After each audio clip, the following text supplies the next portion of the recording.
Os apóstolos não enxergavam os milagres, não oravam, tinham medo e tinham pouca fé. Mas foi na fraqueza dos apóstolos que Jesus brilhou. E Ele quer também brilhar na sua vida. Fique comigo até o final e eu vou te mostrar. Jesus fez o milagre da multiplicação dos pães em duas ocasiões. O primeiro está em Marcos capítulo 6, versículo 41. Tomou 5 pães e 2 peixes, levantou os olhos aos céus, recitou a fórmula da bênção, partiu os pães e o entregava aos seus discípulos para que os distribuíssem. Entregava aos seus discípulos. Marquem bem essa frase. No capítulo 8, versículo 6, diz assim: Mandou então que a multidão se acomodasse no chão, tomou os 7 pães, deu graças, partiu-os e o entregou a seus discípulos para que distribuíssem. Ou seja, nas duas ocasiões, Jesus entregou, fez a multiplicação dos pães, fez o milagre da multiplicação e entregou aos discípulos para que eles distribuíssem. Na primeira ocasião, está escrito: Ora, os que comeram os pães eram 5.000 homens. Na segunda, ora, a multidão contava umas 4.000 pessoas. Ou seja, com poucos pães e poucos peixes, Jesus alimentou mais de 9.000 pessoas, que foram distribuídos pelos discípulos. E aonde eu falo que os discípulos não enxergavam os milagres que aconteciam em frente ao nariz deles. No capítulo 8, versículo 14, está escrito assim: Ora, os discípulos se esqueceram de levar pães.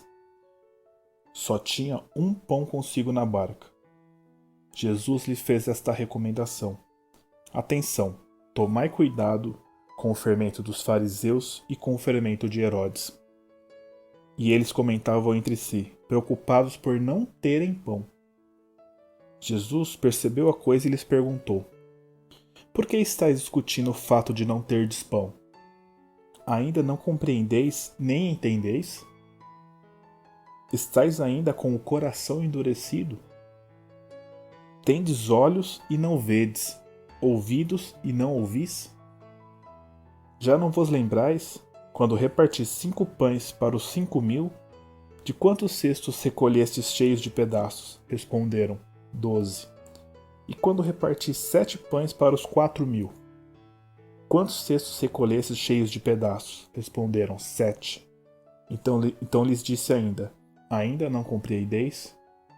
Ou seja, meus irmãos, os discípulos ajudaram a alimentar 9.000 pessoas e estavam preocupados porque só tinham um pão.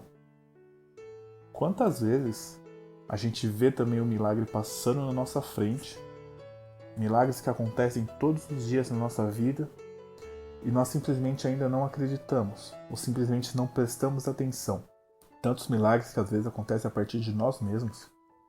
Às vezes uma palavra amiga, um conselho, ou até mesmo um simples abraço. Para a gente pode parecer pouco, mas para a pessoa que recebe é muito. Esses são os milagres de Deus acontecendo na nossa vida e na vida das outras pessoas. E tantas vezes simplesmente não enxergamos, mesmo participando do milagre.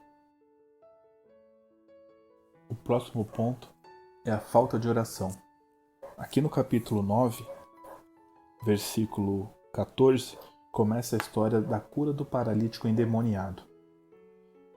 Eu vou ler um trechinho, mas em resumo, o pai procurava a cura para o filho, que era epilético e estava possuído pelo demônio. E aqui no versículo 18 fala assim: Quando o domina, joga-o no chão, e o menino espuma, range os dentes e fica todo rijo. Pedi a teus discípulos que o expulsassem, mas não foram capazes. Ele então retomou a palavra: Ó geração incrédula, até quando estarei convosco? Até quando tenho de vos suportar? Trazei-o aqui para mim. Só lembrando que esse suportar não é o sentido de até quando eu vou ter que te aguentar. É no sentido de até quando eu vou ter que te ajudar. Até quando eu vou ter que ajudar os discípulos a realizarem graças, a realizarem curas, a realizarem milagres. E mais um finalzinho, no versículo 28, diz assim: Quando Jesus entrou em casa, seus discípulos lhe perguntaram, em particular, por que nós não pudemos expulsar esse espírito?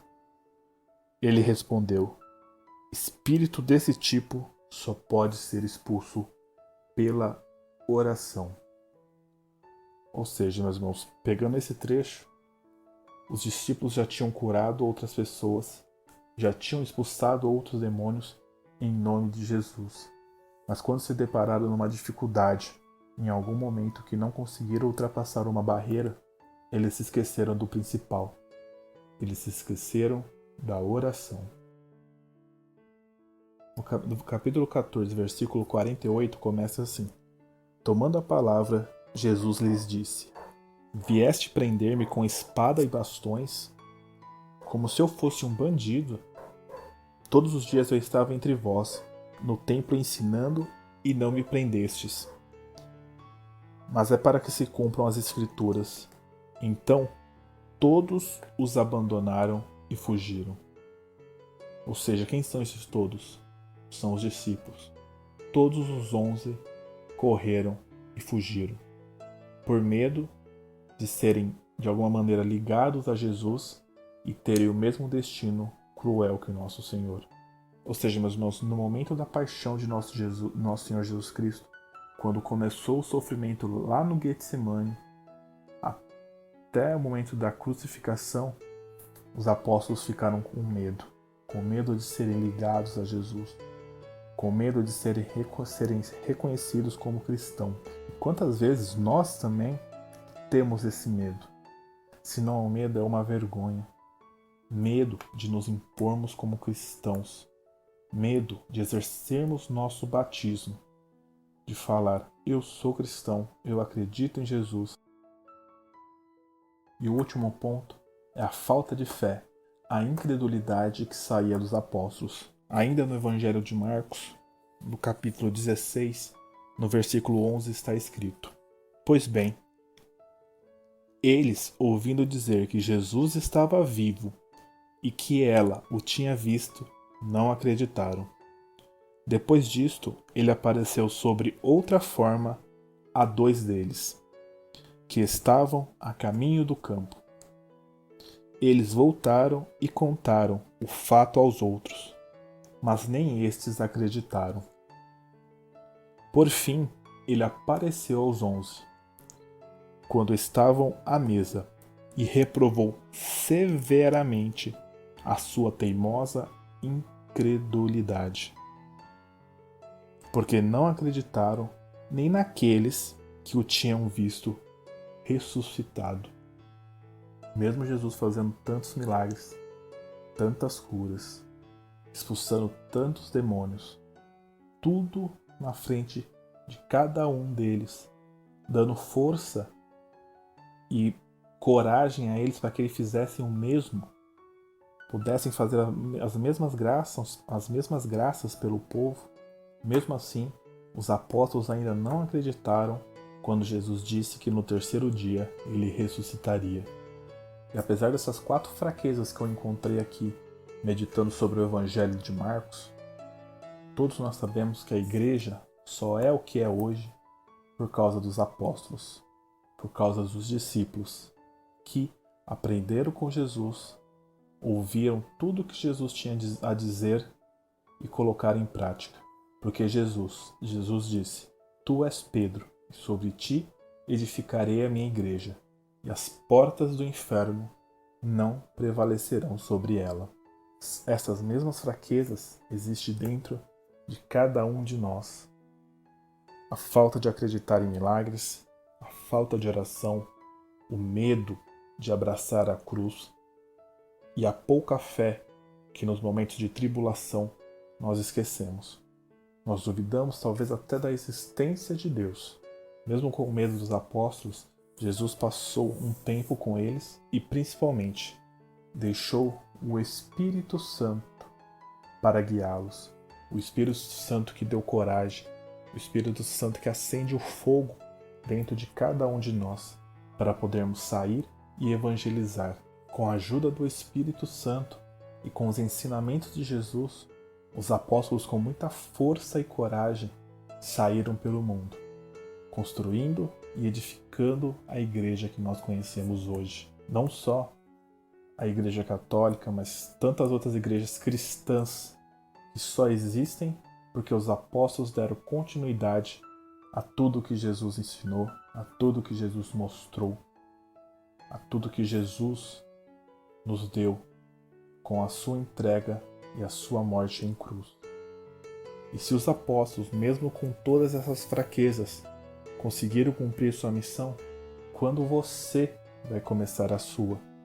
Porque está mais do que provado com tudo isso que eu falei, que Deus não escolhe os capacitados, mas capacita os escolhidos. Pode ser uma frase clichê? Pode, mas é a verdade. E Jesus não quer que você saia por aí pregando, que você saia por aí evangelizando. Calma, não é assim. O primeiro passo é você ser cristão aonde você está. É você ser cristão na sua casa, é você ser cristão na sua família, no seu trabalho, com seus amigos, no seu condomínio, no seu bairro, na sua igreja. É ser exemplo de Cristo. Ser santo dentro da igreja é fácil. O difícil é ser santo no mundo. E a nossa missão é trazer o máximo de almas possíveis que estão no mundo para os braços de Deus. Porque o mundo é tudo fácil. É o prato perfeito para o corpo carnal. Mas todos sabemos que o que é eterno é o que vem do reino dos céus. É o reino espiritual. E quanto mais pessoas nós conseguimos trazer do mundo para Deus, mais nós estaremos perto da graça de Deus. E Jesus disse, meu irmão e minha irmã, se quer me seguir, renuncie a si mesmo. Pegue sua cruz e siga-me. Ah, mas eu não sei falar. Ah, mas eu não sei rezar. Ah, mas Deus não quer desculpas. Deus quer você do jeito que você é. Você pode não saber falar, você pode não saber rezar, mas você sabe dar um abraço. Um abraço, às vezes, cura muito mais do que 1000 palavras. Um abraço pode curar e chegar onde palavras não chegam, porque muitas vezes os ouvidos estão tampados, mas o coração sempre está aberto para um abraço, sempre está aberto para eu estou com você. Se precisar de mim, pode contar. E para você fazer isso, você não precisa saber falar, você não precisa saber rezar, basta você querer, basta você enxergar quem precisa disso. Deus não quer que você ore, que você reze com palavras bonitas. Ele não quer um português perfeito, cheio de conjunções, de verbos diferentes. Ele quer que você fale do jeito que você sabe. Por quê? Porque do jeito que você sabe, é o seu coração falando, não é a sua cabeça. Deus quer ouvir você, quer ouvir o seu coração. E você pode ter certeza que Deus tem uma missão para você. Basta você querer cumprir e atender o chamado do Senhor.